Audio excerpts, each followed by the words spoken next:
pertanyaan pertama. Kak, Kak. kemarin mungkin hadir di persidangan juga mendukung Dr. Reza Gladys, gitu gimana sih Kak? Gimana apanya? Kehadirannya. Ya kan saya merasa waktu kalian mungkin semua menyaksikan lah, kan sekarang zamannya medsos ya, bagaimana saya adalah salah satu orang yang kalau bisa dibilang korban bullying ya gitu, korban bullying yang juga salah satunya dilakukan oleh terdakwa ini ya. Dan pada saya mengalami doxing dari si terdakwa ini yang lumayan memang satu followernya itu banyak, dan kedua si terdakwa ini kan selalu memframing bahwa apa yang dikatakan dia itu selalu benar. Nah ini yang menjadi concern saya sebagai temannya Reza untuk mensupport Reza, menemani dia dalam persidangan kemarin. Kebetulan kan memang dia harus menjadi saksi pelapor. Jadi saya datang ke sana ingin mendukung, ingin menyemangati Reza Gladys sebagai korban bullying. Kak, yang paling jelas kelihatan pada saat sidang adalah dia harus menghadapi goncangan psikis. Kedatangan dirimu untuk memperkuat seperti itu. Kalau misalnya memang ada goncangan psikis itu apa sih Kak? Sebagai sahabat pasti tahu dong. Sehingga gua harus datang untuk menguatkan. Kalau misalnya dirimu lihat dari segi psikis yang dihadapin sama Reza ya, apa Kak? Nervous, nggak karuan, anxiety atau siapanya nih dari Rezanya? Saya tidak melihat Reza seperti yang kamu bilang tadi ya. Saya melihat Reza di sana sangat percaya diri. Ya seperti kita saksikan sama-sama lah, semua pertanyaan dari JPU dan kuasa hukumnya terdakwa dengan lugas bisa dijawab oleh pelapor Dr. Reza Gladys. Berarti tidak ada rasa gugup, tidak ada rasa deg-degan. Ya itu kan inilah bahayanya framing di dunia maya ya. Saya dengan Zanza yang paling depan menyaksikan bagaimana dengan tegasnya Reza menjawab semua pertanyaan, baik dari JPU, baik dari terdakwa sendiri, dan dari penasehat hukumnya. Tidak ada yang tidak dijawab. Itu yang saya lihat dan Zanza lihat di dalam persidangan. Sama pernah jadi korban bullying dari terdakwa. Ada pesan khusus nggak sih? Lo kalau mau ngadepin dia jangan lihat matanya. Atau lo kalau misalnya mau ini kayak gitu atau seperti apa? Saya sangat tahu bagaimana, saya lumayan lama ya berteman dan tahu sifat terdakwa ini bagaimana. Jadi yang di framing di dunia maya seolah-olah dia itu orang yang sangat menakutkan, seolah-olah dia bukan siapa-siapa. Tidak ada itu. Saya cuma bilang sama Reza, ingat kamu adalah seorang dokter, kamu tahu harus bersikap bagaimana terhadap terdakwa. Dan dia buktikan, nggak usah kita ajarin apa-apa ya. Saya yakin dia seorang wanita dan ibu yang kuat. Kalau terdakwa berpikir bahwa dia itu ibu yang kuat, Reza juga ibu yang kuat. Jadi sama-sama. Dia kalau si terdakwa ini menyepelekan Dr. Reza, tidak mungkin dia ada di kursi pesakitan. Gitu aja sih. Ya nggak, Jansa? Nah, kemarin juga menarik selain persidangan juga yang menarik perhatian warganet adalah ketika terdakwa mengancungkan jari tengahnya ke kaki Tri. Sebetulnya itu bukan ke saya ya, mungkin ini karena Zanza yang merekam di sebelah saya, mungkin Zanza yang bisa menjelaskan. Itu sebetulnya bukan ditujukan untuk saya ya. Ini hanya ingin kepuasan aja, lagi-lagi framing di dunia maya seolah-olah dia mengacungkan jari tengah itu buat ke saya katanya. Kenyataannya? Ya itu bentuk dari etika dia aja sih sebenarnya. Dia kan memang suka buat gerakan-gerakan tambahan. Nah, karena pada saat itu memang saya dipesankan oleh anak saya. Karena pada saat saya mau mendukung Reza ini, saya izin dulu ke anak saya yang paling besar yang ada di Kanada, Naira, Mami mau datang ke sidangnya terdakwa ya.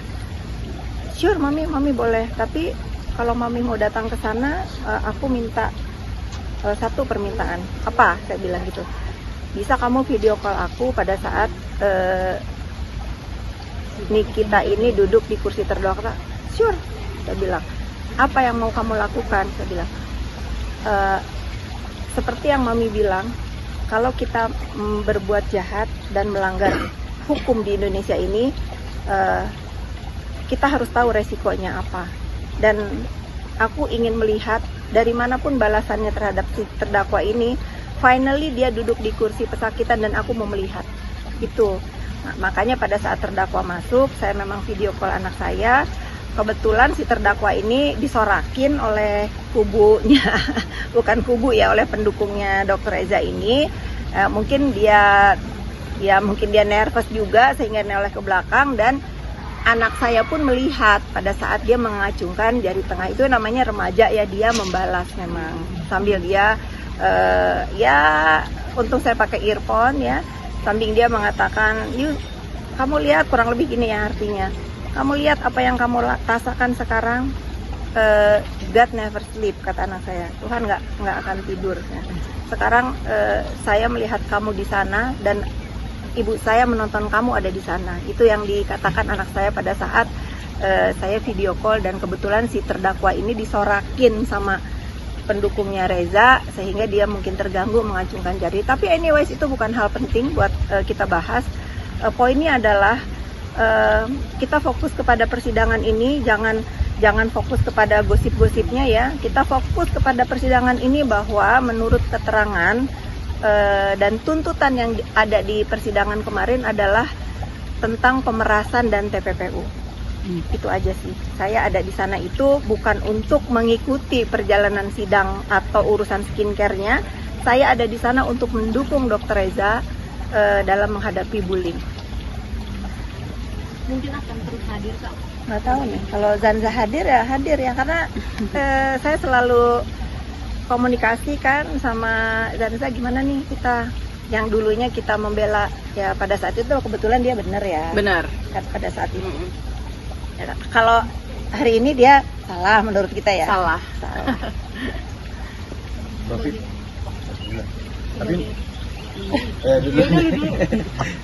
Tapi merasa ini nggak sih satisfying juga sepertinya tuh kayak kan kemarin sempat berseteru dengan terdakwa dan akhirnya dia sekarang ya seperti ini dengan kondisinya gitu, merasa kayak ya akhirnya gitu seperti apa dari Mbak Fit sendiri ini. Akhirnya saya tidak pernah juga gini ya, kalian itu jangan berpikir bahwa oh saya bahagia misalnya dia menjadi terdakwa. Saya tidak perlu untuk menunggu dia menjadi terdakwa untuk saya juga bisa membalas perbuatan dia. Kan lately juga saya sudah meluruskan tuh doxingan dia karena sudah keterlaluan banget, saya mulai melawan, dan pada akhirnya memang terdakwa dilaporkan oleh Dr. Reza untuk pemerasan dan TPPU ini. Nah kebetulan kan Dr. Reza juga kan teman kita, ya, support lah. Terbayar hasilnya. Terlalu bukan masalah terbayar itu buat saya ketika saya bisa membalas ucapan dia dengan mulut dan tangan saya sendiri, ya itu udah cukup buat saya. Karena saya bukan pecundang yang ikut-ikutan dengan seperti yang kalian bilang kan, ini nggak tahu nih media mana yang nulis Dr. Reza ada yang menunggangi. Dia itu korban bullying sehingga usahanya mengalami kebangkrutan karena pribadinya diserang oleh terdakwa ini gitu. Jadi jangan terlalu menggoreng-goreng berita seolah-olah ini terdakwa ini bukan berkasus berat ya, seolah-olah ada yang menunggangi karena banyak musuhnya. Tidak seperti itu. Faktanya memang terdakwa ini melakukan tindakan kriminal di Republik ini dengan pasal yang disangkakan yaitu TPPU dan pemerasan. Jadi ayo kita sebagai warga negara Indonesia ini belajar pintar. Jangan yang kita konsumsi ini hanya urusannya gosip ya. Ya enggak? Urusannya penggiringan opini. Betul. Gitu. Ini Zanza kan termasuk menurut saya masyarakat yang giat mengedukasi di sosial media ya. Meluruskan berita-berita apapun, tidak hanya urusan terdakwa, tentang hukum-hukum yang ada di Republik ini. Tapi mungkin Kak kemarin berteman lama sampai akhirnya seperti ini gitu, ada tetap rasa di hati Kayak menyayangkan gitu. Kenapa saya harus kasihan, diri dia sendiri pun tidak kasihan. Kalau harus ada yang kasihan itu ya dirinya sendiri ya. Jadi jangan berpikir saya punya rasa, nggak ada. Kan seperti dia bilang ke saya, she is nothing Aku bilang sekarang, you are nothing at all. Iya, nothing at all. Nggak ada urusan itu ya. Seperti saya pun kan kenal sama terdakwa ini bukan seperti framing di dunia maya bahwa seolah-olah saya itu bestie banget. Ini nggak ada. Dia kawan biasa aja buat saya. Orang yang datang ke hidup saya minta pertolongan itu. Pada saat setelah selesai saya tolong ya dia seperti itu ya sudah ya nggak masalah, itu kan memang sifat dia. Kayak udah biasa deh gitu ya. Udah biasa kan, tidak terjadi di diri saya sendiri pun kan juga dia selalu begitu terhadap orang lain. Nggak heran. Covid, sebelum masalah ini akhirnya lari ke ranah hukum ya, dibilang tadi dua-duanya adalah teman kayak gitu. Apa namanya, teman gitu, pertemanan itu pernah nggak sih dirimu itu masih tahu, woi lu jangan kayak gini karena dia begini, lu jangan kayak gini karena dia begitu. Yang mana nih? Untuk dua-duanya. Sebelum akhirnya ada di ranah hukum sekarang nih. Kejadian keributan ini kan setelah dia nggak berteman dengan saya. Iya kan, ya saya akan tahu dia akan kembali lagi seperti dulu dia katanya ya, karena saya nggak tahu ini manusia dari mana dulunya. Saya taunya kan ini onar ya. Setelah nggak berkawan sama saya kembali lagi ke tempat asalnya terjadi. Gitu. Karena waktu berteman dengan saya, ya kalian nggak usah saya jelasin seperti apa dia. Kak, mungkin melihat anak kakak sendiri itu kan udah sempat video call juga pada saat persidangan gitu. After persidangan, apa yang dikatakannya kepada kakak? Mungkin merasa lega atau seperti apa? Anak saya ngomong apa? Enjoy prison life. Itu kata anak saya. Enjoy. Deal with it. Deal with it. Jadi dia merasa kayak lepas gitu rasanya. Nggak terlalu tinggi kalau anak saya harus memikirkan dia, Mbak. Emang dia siapa? Cuman dia melihat jadi pembelajaran buat dia. Ada orang yang pernah ditolong oleh keluarga kami, lalu menggigit, lalu berakhir di penjara ya. Deal with it, gitu aja. Enjoy kata anak saya. Setelah persidangan juga jadinya ramai Kak setelah muncul video yang kita ini main Ini Zanzan nih, karena ini kan urusannya dengan aturan hukum ya. Bagaimana menurut kamu dengan terdakwa ini main handphone sebelum persidangan? Jadi sebenarnya kan memang dia itu kan bukan lagi ada di lapas ya, dia itu ada di lingkungan pengadilan yang memang lagi break kan gitu. Tapi itu pun diatur oleh undang-undang, itu kan nggak boleh. Apalagi kalau yang kita lihat video yang beredar itu kan dia bukan menggunakan untuk telekomunikasi yang urgent, tetapi dia kelihatannya itu bermain sosial media gitu. Artinya nggak boleh. Apa kepentingannya dia membawa HP sedangkan tahanan yang lain itu atau pesakitan yang lain tuh nggak melakukan hal itu, dan memang nggak boleh. Walaupun sebagian orang bilang wajar karena banyak yang kayak gitu. Iya, kalau gitu kita tidak menormalisasikan pelanggaran gitu.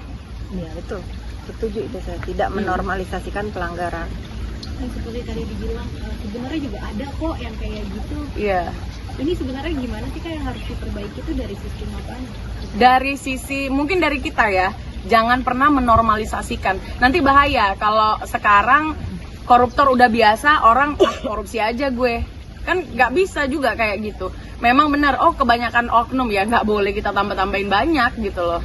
Artinya ini jangankan pesakitannya, anggota kejaksaannya atau lapasnya pun harus lebih hati-hati lagi. Karena kan memang ini aktif sekali sosial medianya. Sama satu lagi saya mau sampaikan, dia ini kan adalah terdakwa dari pembuli ya, salah satunya bully yang dia lakukan. Ini sosial medianya kan terus saja membuli gitu. Mau dia ataupun adminnya itu sama aja. Toh adminnya kan juga nggak bisa kalau tanpa approval dari dia gitu loh. Artinya pihak penegak hukum itu harus harus bisa membatasi itu juga demi menjaga lebih menjaga kepercayaan masyarakat terhadap penegak hukum gitu loh. Dan lebih ke perlakuan yang berbeda dengan antara si terdakwa. Ketimpangan sosialnya kelihatan. Setelah ini terjadi akhirnya sebelah menyebut bahwa ini sebuah jebakan karena udah tahu nih. Itu kan nah kalau ini jawaban saya ya, karena saya tahu sifat terdakwa ini bagaimana. Jadi kalau dugaan saya ya, si terdakwa ini selalu playing victim. Ketika ketahuan dia melempar bahwa ini kelakuannya kubu yang melapor misalnya. Kan saya lihat tuh di dunia maya di story-nya dia bahwa kan itu ada rekaman CCTV. minta ditangkap siapa yang merekam, saya dukung. Tangkap yang merekam siapa, saya dukung. Karena saya merasa bahwa ada pesan dari terdakwa ini untuk ke pelapor bahwa dia merasa framingnya dia kan dia hebat, dia kebal hukum, bisa ngatur semua. Nah ini yang saya tangkap itu terdakwa ini sepertinya ingin menunjukkan itu kepada pelapor. Oh bahwa dia itu masih hebat loh, bahwa semua orang itu, jangankan kita lah rakyat biasa ya, aparat penegak hukum aja bisa dibilang sama dia itu seperti yang terlihat kok kayak takut untuk melarang untuk menerapkan aturan kepada diri terdakwa ini. Terlebih ini untuk kejaksaan ya, saya melihat seliweran tuh bagaimana seorang aparat negara yang memakai baju kejaksaan setelah si terdakwa ini sidangnya selesai ingin menerapkan aturan lagi, harus memakai baju orange dan memborgol tangannya. Kok seperti orang yang ketakutan untuk memborgol tangan terdakwa ini? Di mana marwahnya kejaksaan ini di mata terdakwa ini? Ini kan disaksikan berjuta penduduk Indonesia.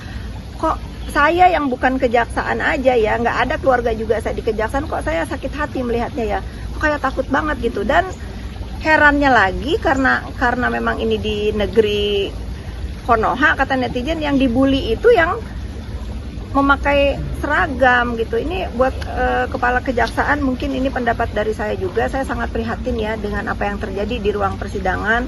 Kok ada pegawai kejaksaan, aparat negara gitu ya, yang bisa menurut saya itu dilecehkan oleh terdakwa gitu, karena dia lari-lari tangannya dan akhirnya dibully kan yang ingin memasangkan borgol ke tangan terdakwa. Itu sih.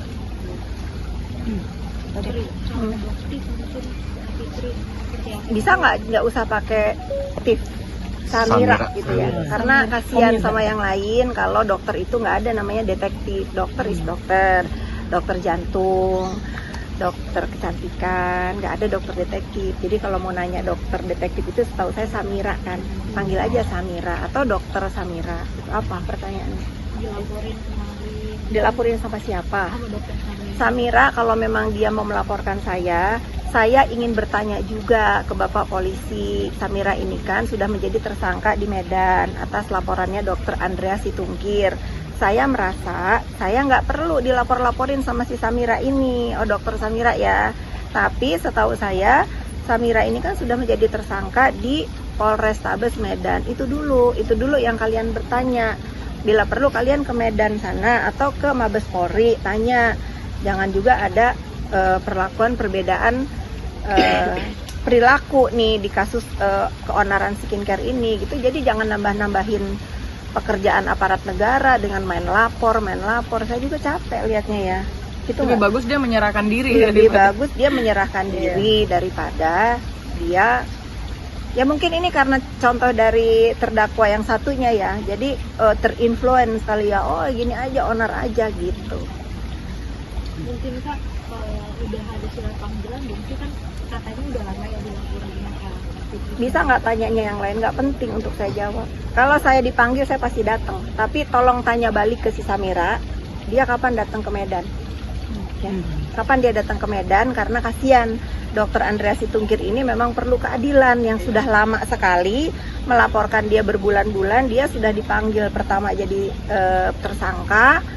Lalu kabarnya belum, entah udah ada panggilan lagi atau belum. Coba teman-teman tanya ke Polrestabes Medan, proses laporannya Samira ini yang dilaporkan oleh Dr. Andreas Situngkir ini sampai di mana gitu.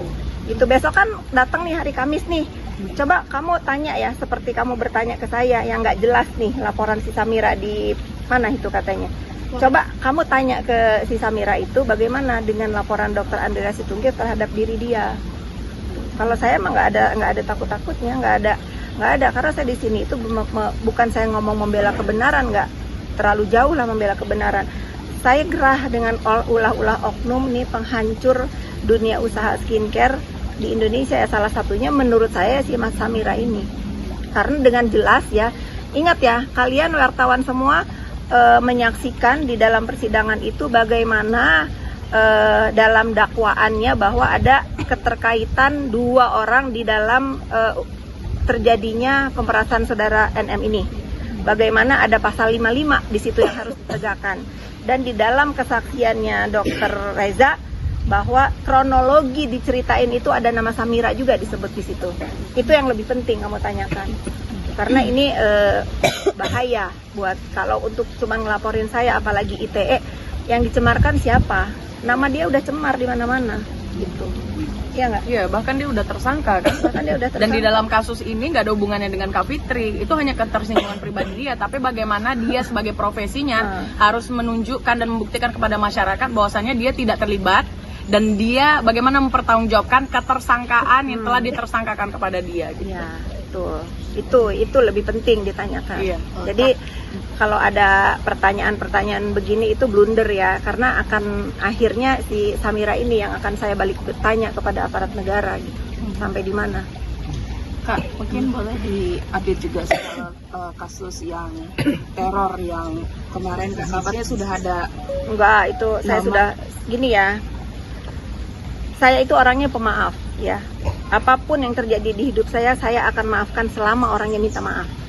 Ya, jadi kalau kalian bertanya tentang Yoke Hargono atau tentang penembakan di kantor saya bahkan barusan sebelum kalian datang saya komunikasi dengan Yoke Hargono. Kalian tunggu aja, sebentar lagi akan ada sidang. Mungkin nanti Yoke sendiri yang akan bercerita ke kalian semua. Nanti kalau dia bisa terbebas, siapa yang nyuruh dia, apa masalahnya. Karena saya merasa Yoke ini juga dia memang salah ya, tapi dia tidak sendiri. Seperti saya pernah bilang bahwa saudara NM ini bersalah, tapi dia tidak sendiri. Terbuktikan di dalam dakwaan dan di dalam ceritanya, di dalam kesaksian Dr. Reza, bagaimana dia disuruh, bagaimana, ya sudahlah. Berarti dengan adanya komunikasi dengan Yoka sendiri, Kak Fitri sudah membuka pintu maaf dan sudah tahu semuanya jadinya. Secara Jalan dan pribadi semuanya. saya sebagai manusia memaafkan, tetapi kan ini udah masalah hukum yang harus diproses ya. Tentu saya akan mengikuti aturan, saya akan bersidang, dan kalau memang Yoke harus divonis bersalah ya dia harus belajar dari sini. Jangan sampai dia mengulangi perbuatannya lagi, karena kalau tidak dibawa ke jalur hukum juga ya banyak orang yang tersakiti juga oleh saudara Yoke, bukan saya sendiri, termasuk anak saya, suami saya. Mungkin saya secara pribadi saya memaafkan, tapi kan saya punya suami. Yang disebarkan datanya juga kan bukan data saya, data suami saya. Tentu isi kepala saya dengan suami saya berbeda ya. Tapi saya sebagai orang yang sudahlah gitu, nggak mau terlalu dendam gitu ya. Kita lihat aja lah nanti ke depan bagaimana. Udah mungkin nggak ada jadwal sidang, Pak? Belum, nanti pasti dikasih tahu kalau ada. Kak, ada sangkut pautnya sama yang di dalam juga? NM? Nggak ada. Nggak ada. Berarti dia ditunggangi dengan orang yang berbeda ya, Kak? Bukan terdakwa NM? Bukan. Masih satu circle, Kak? Enggak. Tujuannya sendiri apa? Nggak penting ya. Nggak penting banget itu untuk nggak penting lah. Mungkin karena pengen viral aja ya, pengen ikut-ikutan aja, nggak penting. Dan itu bukan ditembak ya, dikoreksi ya. Itu menurut saya bukan tembakan, walaupun kalian bilang ditembak, tapi kok kayaknya menurut saya bukan. Itu sudahlah, tapi saya nggak mau ngebahas lagi. Toh kantor saya juga sudah saya ganti kacanya. Ya ini menjadi perhatian juga kalau nanti ada yang mau main teror-teroran ya. Ini sekali ini saya maafin, kedua kali enggak. Kak, sedikit mengenai NM yang update-annya bahwa yang memakai handphone itu gimana sih, Kak? Sudah tadi dijawab. Setelah, Kak. Dia siapa aja kan selalu belum jadi pemicu nih, seperti apa nih Kak? Saya kurang paham kalau itu pemicu apa ya, Samira dengan NM dulu. Keributan terjadi. Samira sama NM. Kita nggak ngerti juga karena kan dia dikait-kaitkan nih, sedangkan mereka ini kan mengakunya tidak saling terkait, padahal di dalam dakwaan ada keterkaitan gitu loh, yang mengenai pemerasannya ya, gitu. Jadi kita nggak tahu nih apakah mereka ingin membelah diri, menyelamatkan diri masing-masing atau bagaimana, kita nggak tahu. Tapi Jadi seolah-olah kayak pecah kongsi nih mereka nih. Mungkin bukan seolah-olah, bisa juga pecah, bisa ya. Nah, Pecahnya ini apa karena memang salah satunya yang ingin selamat atau seperti apa gitu? ya di dalam ya sekarang kan bisa kelihatan ya bagaimana tuh orang-orang itu melakukan satu sindikat kejahatan. Kalau udah ada yang ketangkap kan kayak semua pengen menyelamatkan diri. Akhirnya menurut pengamatan saya ada yang bertindak seolah-olah dewa penolong, ngurusi terdakwa di dalam tahanan, ada yang lari seolah-olah dia nggak tahu. Ya tapi kan ini ya sudahlah, kita ikutin saja jalannya persidangan. Kalian saling cuci tangan gak sih Kak? Mandi kali persidangan. Peribahasa gitu. Iya, mandi bukan cuci Yang tangan pasti lagi. kayaknya mereka ingin menyembunyikan pucuknya. Nah, ini dia nih. Tadi kita diskusi mengenai kok gini ya. Ya saya sepakat dengan Zanza, mereka ini berusaha mengkecoh ya. Iya. Berusaha mengkecoh di atas. Tapi akankah yang di atas sendiri akan terungkap dengan Pengamatan kamu bagaimana? Yang di atas ini akan terungkap? Tergantung mereka bagaimana deal-dealannya dengan yang sudah duduk di kursi pesakitan. Kalau misalnya lebih berat menyebutkan nama si pucuk ini, ya mungkin dia akan mengorbankan dirinya sendiri, gitu aja sih. Tapi kasihan juga jadi si pucuk Ya ya. kasihan. Kasihan ya. Ya tapi itu. Capek ya jadi. Kasihan Mudah-mudahan si terdakwa ini berani mengungkapkan semuanya, gitu. Tapi kalau terdakwa ini berpikir ya si pucuknya ini sebagai bank swasta buat dia, ya mungkin terdakwa akan Iya. pasang badan. Tapi, Daripada gue udah masuk terus gue nggak ada uang lagi oh, kan. ketawa-ketawa. Saya sarankan sih si pucuknya ini ya bikin bank yang besar lah biar nggak kolaps.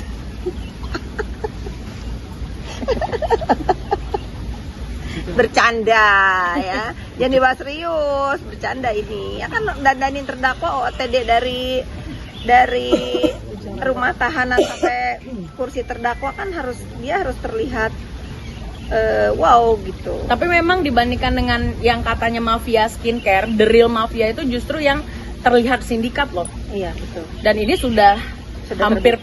pembuktian gitu. Kalau yang lain kan belum, nggak ada. terdakwa ini akan rela Kak masuk untuk melindungi si pucuk menurut Kak Fitri sebagai Nggak orang yang tahu. dengan sifatnya dia? Ya nggak tahu saya, karena menurut saya emosional dan cara berpikirnya si terdakwa ini kan antara dia baik dengan dia jadi nggak baik itu setipis tisu ya. Ya good luck aja lah sama pucuk. Good luck aja lah, semoga ini tisu ini tetap di tempatnya, bisa menjaga. Jangan sampai tisu kayak gini ya bahaya, udah habis-habisan tetap akhirnya terbuka juga. Oke. Oke, Terima kasih. Aman? Terima kasih. Apa? Kameranya